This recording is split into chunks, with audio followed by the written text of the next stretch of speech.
So guys अब बात करते हैं सबसे हाई टेम्परेचर में रहने वाले ऑर्गेनिज्म की। गाइज़ आपने कभी सोचा है कि खुद ह्यूमन बीइंग कितने हाई टेम्परेचर पर ज़िंदा रह सकता है?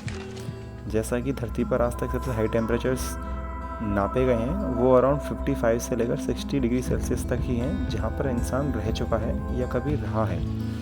पर अगर आपसे पूछूं कि सबसे ज़्यादा हाई टेम्परेचर में रहने वाला जीव कौन सा है, तो आपको सुनकर भरोसा नहीं होगा कि ये जीव एक सिंगल सेल ऑर्गेनिज्म है। जी हाँ, राइट, पायरोलोबस फिमोरी। पायरोलोबस फिमोरी ऑर्गेनिज्म दुनिया के सबसे ज़्यादा गर्म इलाकों में देखा गया है। गाइज आपने सबमरीन हाइड्रोथर्मल वेंट्स के बारे में सुना ही होगा। सबमरीन हाइड्रोथर्मल वेंट्स वो एरिया होते हैं जहाँ पर वोल्केनो जो समुद्र के अंदर होता है, वहाँ पर उनकी गर्मी से ज़मीन के अंदर से गैसेस और धुएं निकलते रहते हैं समुद्र के अंदर ही, अंडर वाटर वोल्केनिक एक्टिविटीज़ से ही। तो अब आप सोच के देखिए कि उस वोल्केनो के पास का पानी जिसका टेम्परेचर नॉर्मली 110 डिग्री सेल्सियस से लेकर 122 डिग्री सेल्सियस तक गर्म हो जाता है, ये ऑर्गेनिज्म वहाँ पर भी पाया गया है कि इंसान जितना टेम्परेचर सह सकता है ये उसके डबल से भी कहीं ज़्यादा है। दोस्तों, अगर मैं आपसे पूछूं कि हम सब में से सर्दियाँ किसको नहीं पसंद, तो शायद हम सब में से मुश्किल ही किसी एक का हाथ उठेगा, क्योंकि सर्दियाँ होती ही ऐसी हैं। हमें जगह जगह घूमने का मौका मिलता है और अब मौसम को एंजॉय करने का एनवायरनमेंट भी। लेकिन वहीं पर जहाँ हमारे देश के जांबाज सोल्जर्स वहीं पर सियाचिन में -45 to 50 डिग्री सेल्सियस के बीच में भी सोल्जर्स रहते हैं।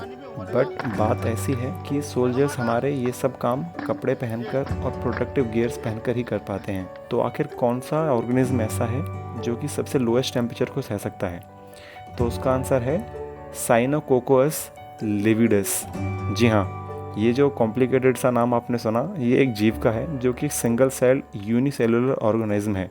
कहा ऐसा जाता है कि ये ऑर्गेनिज्म -20 डिग्री सेल्सियस तक रह सकता है, क्योंकि साइंटिफिकली अगर देखा जाए तो -20 डिग्री सेल्सियस एक ऐसा टेम्परेचर होता है जिसके बाद में किसी भी तरह का लाइफ के अंदर काम होना बंद हो जाता है। कोई भी लाइफ इसके नीचे जाने पर हाइबरनेशन में चली जाती है। ये तो हुई यहाँ तक की बात।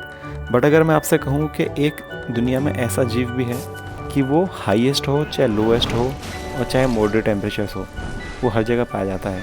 वो दुनिया के सबसे पुराने जीवों में से एक है और सबसे अगर ताकतवर भी कहा जाए तो शायद गलत नहीं होगा, क्योंकि अगर हम माइनस टेम्परेचर्स की ही बात कर रहे हैं तो मैं आपको बता दूं कि टार्डिग्रेड, जी हाँ, ये क्यूट सा दिखने वाला टार्डिग्रेड -20 डिग्री सेल्सियस के अंदर बड़े ही आराम से 30 दिनों तक ज़िंदा रह सकता है। और अगर आप एक्सट्रीम टेम्परेचर्स की बात करें माइनस में, तो -200 डिग्री सेल्सियस पर, राइट, 200 डिग्री सेल्सियस पर ये कुछ दिनों तक, तकरीबन 4 से 5 दिन तक आराम से ज़िंदा रह सकता है। हालांकि उसके बाद इसकी मौत होनी पक्की है। बट अगर हाईएस्ट टेम्परेचर्स की बात करें तो इससे पिछले फैक्ट में मैंने जो आपको सबसे हाईएस्ट टेम्परेचर वाला ऑर्गेनिज्म बताया था, ये उससे भी कहीं ज़्यादा पर रह सकता है, बट कुछ चंद मिनटों के लिए। जी हाँ, टार्डिग्रेड 151 डिग्री सेल्सियस पर भी ज़िंदा रह सकता है, पर कुछ मिनटों के लिए ही। लेकिन इतना ही सही, ये है बहुत बड़ी बात। चलिए दोस्तों, अब बात करते हैं सबसे ज़्यादा एसिडिक सिस्टम्स में रहने वाले बैक्टीरियाज की। तो आपने कभी सोचा है कि पीएच पेपर के बारे में जो हमने अपने कभी स्कूल टाइम में सीखा था, आखिर उस पीएच लेवल के ऊपर रखे जाने वाले एसिड्स कितने खतरनाक हो सकते हैं? देखिए, पीएच पेपर के टोटल 14 लेवल होते हैं, फ्रॉम 0 to 14। सो अगर हम 0 की बात करें तो इधर एसिडिक होता है और 14 की बात करें तो इधर बेस होता है। सो सिर्फ बेस और सिर्फ एसिड इंसान के लिए दोनों ही घातक हो सकते हैं। हमारा पीने का पानी 7 के पीएच लेवल पर होता है, जो कि बहुत न्यूट्रल एरिया होता है। अब कहने वाली बात यह है कि अगर हम एसिड की तरफ जाएंगे तो ये हमारे लिए जानलेवा हो सकता है, और सेम विद बेसिस। तो एक ऐसा जीव भी है जिसका नाम है क्लस्ट्रोडियम पैराडॉक्सन। जी हाँ, ये अजीब सा नाम एक ऐसे बैक्टीरिया का है जो कि दुनिया के सबसे ज़्यादा एसिडिक इलाके में रह सकता है। जी हाँ, तो अगर मैं आपसे कहूँ कि दुनिया के सबसे खतरनाक एसिड्स कौन से हो सकते हैं, हाइड्रोक्लोरिक एसिड।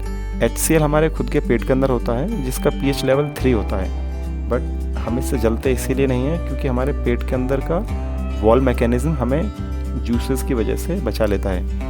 लेकिन अगर हम इससे भी नीचे के एसिड्स की बात करें तो सेकंड नंबर पर आता है गैस्ट्रिक एसिड जैसी चीज़ें, और सबसे खतरनाक एसिड होता है जो कि हमारे बैटरीज के अंदर पाया जाता है। सल्फ्यूरिक एसिड H2SO4 के बारे में तो आपने सुना ही होगा, जो अच्छी से अच्छी चीज़ों को जला भी देता है, जिसका pH लेवल 0 से लेकर 1 pH तक ही होता है। क्लस्ट्रोडियम पैराडॉक्सम इस pH लेवल पर भी जिंदा रह सकता है।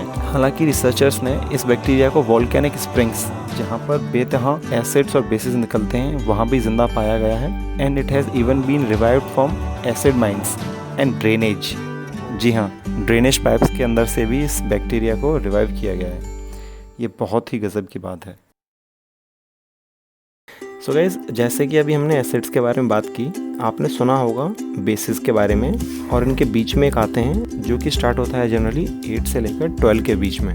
लेकिन गाइज, सारे एल्कलाइंस बेसिस ज़रूर होते हैं, और एल्कलाइन की एक प्रॉपर्टी सबसे अच्छी ये होती है कि एल्कलीज सारे के सारे पानी के अंदर घुल जाते हैं, लेकिन हर कोई बेसिस पानी के अंदर नहीं घुल पाता।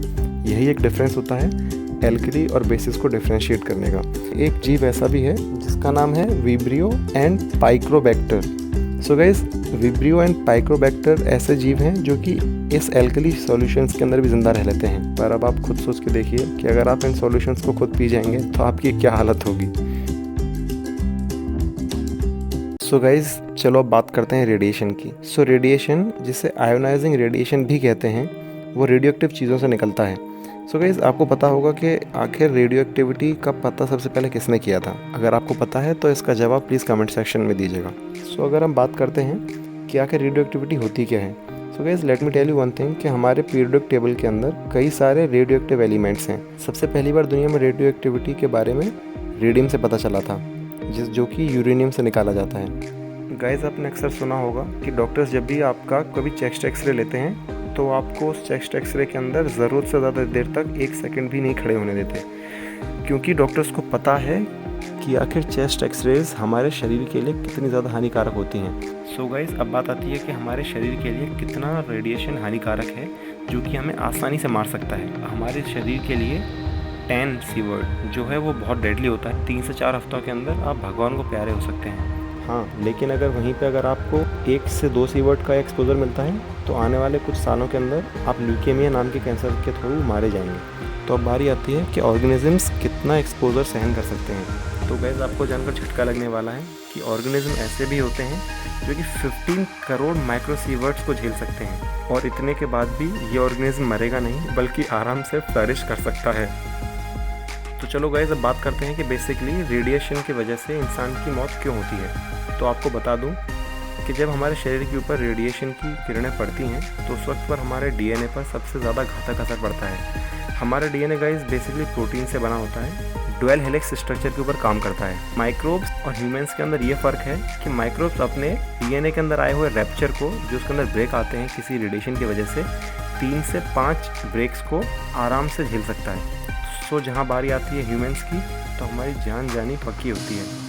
तो अगर हम बात करें कि कौन सा ऐसा जीव है जो कि सबसे हाईएस्ट रेडिएशंस को भी विदस्टैंड कर सकता है, तो उसका नाम है रेडियोड्यूरेंस। राइट, तो रेडियोड्यूरेंस के बारे में जानकर आपको शौक लगेगा। रेडियोड्यूरेंस 200 ब्रेक्स, 200 रैप्चर्स को कुछ ही टाइम के अंदर सही करके दोबारा से ठीक हो सकते हैं। सबसे मस्त बात तो ये है कि इसे Guinness book of world record का वर्ल्ड्स टफेस्ट बैक्टीरियम का खिताब भी हासिल है। सो गाइस, यहीं तक था हमारा आज का बैक्टीरियाज का कारवां। आपको सबसे अच्छा फैक्ट कौन सा लगा कमेंट सेक्शन में बताना। एंड अगर वीडियो अच्छी लगी so guys please like the video, और ऐसे ही गजब के फैक्ट्स को जानने के लिए चैनल को सब्सक्राइब करना बिल्कुल मत भूलना। और please guys do share the channel with your friends. Thank you.